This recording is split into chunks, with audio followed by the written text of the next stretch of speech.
que vous, par exemple, vous auriez attendu davantage un discours plus structuré justement sur les défis à la fois identitaires, mais surtout sécuritaires également, dans une telle allocution? On aurait pu s'attendre à un discours qui répondrait à celui de l'ancien ministre de l'Intérieur, M. Collomb, notamment sur les clivages et sur ces Français qui, a priori, demain pourraient se retrouver face à face, sur les réseaux des narcotrafiquants, sur ces quartiers qu'on a perdus, que la République a perdus. Oui, on aurait pu s'attendre à ce qu'il appuie plus dans son discours de ce côté-là. Il y a une demi-déception, mais au final... on ne mettait pas beaucoup d'espoir dans ce discours parce qu'on fait un peu fi de la rhétorique politique, nous, en tant qu'organisation. Ce qui nous intéresse, justement, avec vous, on parlera du concret, avec notamment la nomination de Christophe Castaner et surtout comment concrètement, sur le terrain, ça va se décliner. Attendez, Linda Kebab va également réagir. C'est un petit point d'histoire. Attendez, juste Bruno Fuchs, et vous allez avoir tout le temps à marquer une pause et vous aurez tout le temps du débat. C'est important d'avoir l'avis aussi des policiers sur le terrain. On en avait déjà parlé, vous étiez venu sur ce plateau et on avait évoqué ce nom. Vous ne m'aviez rien dit à l'époque. Aujourd'hui, c'est fait. Qu'est-ce que je peux vous dire de plus d'une personne qui ne connaît pas le ministère de l'Intérieur? Je ne peux pas l'accabler, je ne peux pas toucher ses valeurs humaines que je ne connais pas.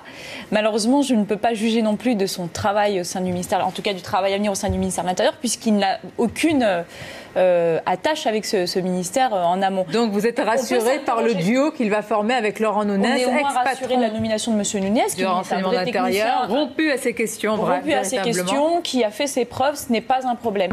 En revanche, il est vrai qu'on peut s'interroger sur cette nomination au ministère de l'Intérieur. Est-ce qu'en amont, est-ce qu'on a le droit de se demander si au ministère de l'écologie, on nommerait une personne qui n'a pas de sensibilité écolo? Voilà, c'est une question toute bête que les policiers se posent aujourd'hui. Quel est le lien entre M. Castaner et le ministère de l'Intérieur? Mais malgré tout, on n'a pas d'autre choix que de prendre acte et de faire avec. On espère juste que M. Nunez ne sera pas juste un faire-valoir ou un adjoint et qu'il aura un vrai rôle sur les dossiers. Qu'est-ce que vous qui êtes sur le terrain, vous avez ressenti au moment de cette nomination? Il y a quelque temps, vous nous disiez qu'elle sera importante parce qu'on a besoin d'un signal de confiance, d'un sursaut, d'une prise de conscience. Alors je vous dirais que le sursaut n'y est pas forcément. En dehors de la nomination de M. Nunez, on n'a pas spécialement de satisfaction à évoquer. Par contre, je tiens juste à revenir sur un point que j'ai entendu autour de ce plateau au sujet de la hausse du budget du ministère de l'Intérieur. Il y a eu une courte expression, c'est le « à la hauteur ». Non, cette hausse du budget n'est pas à la hauteur. Rien ne va changer dans le quotidien des policiers. Ça ne permettra pas d'améliorer la qualité de vie professionnelle des policiers, la hausse des effectifs significative. On est aujourd'hui en train d'entrer dans l'ère du numérique dans la police nationale avec beaucoup de retard et ça va juste permettre aujourd'hui de renouveler des véhicules qui sont totalement vétustes et qui ne passent même plus le contrôle technique, il faut dire les choses, avec beaucoup de sincérité. Les voitures de police ne passent plus le contrôle technique et malgré tout, elles roulent. On a des tablettes qui arrivent dans la police nationale en grand nombre et il va falloir les financer. Voilà à quoi va servir ce budget. Certainement pas à améliorer ni la qualité de vie professionnelle, ni même la rémunération des policiers. Ça, c'est un point important. S'agissant de la visite du ministre, du tout nouveau ministre sur le terrain, moi, j'aimerais juste inviter notre ministre de tutelle, donc mon ministre de tutelle, à faire quelque chose un jour, c'est aller dans un commissariat sans prévenir personne. Et on verra que l'accueil sera totalement différent. Parce qu'aujourd'hui, et on l'a vu tout le temps, quand on a une arrivée ministérielle, il suffit juste de prévenir quelques heures en amont et les murs sont repeints, les trous sont bouchés, les fauteuils troués sont changés. On enlève les policiers qui sont salis par le labeur et on leur demande d'enfiler des beaux uniformes de cérémonie.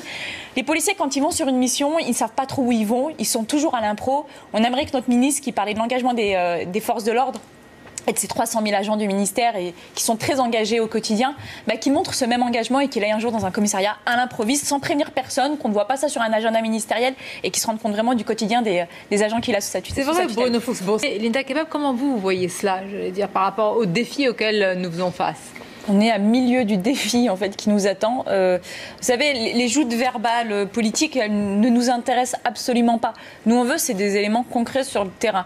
Quand on a des remontées, que ce soit la dangerosité des personnes, la sûreté de l'État, parler de l'islamisme radical, des quartiers de la République que nous avons perdus. Bon, après, tous les amalgames, moi, ça ne m'en regarde pas. Je suis une organisation syndicale, je suis fonctionnaire de police, mais on se rend compte qu'en fait, il y a une réalité, c'est une réelle déconnexion.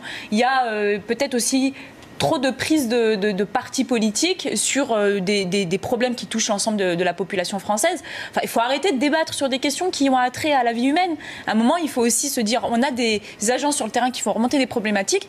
Les idées politiques nous intéressent peu. On est totalement apolitique. On veut juste des éléments concrets pour pouvoir travailler et lutter contre qui est une chose qui est toute simple, c'est l'insécurité. D'où qu'elle vienne. On s'en fout de l'origine de cette insécurité. À partir du moment où il y en a une, elle est notre ennemie. Et elle doit être notre ennemi commun. C'est tout. Il y a eu une réaction assez, j'allais dire, sanguine de Jean-Luc Mélenchon qui a filmé cette opération ce matin. D'ailleurs, Linda Kebab, vous allez nous dire que dans les horaires, c'est tout à fait normal ce qui s'est passé. Hein. Oui, il n'y a pas eu un dispositif beaucoup plus... Non, il n'y a absolument rien d'exceptionnel.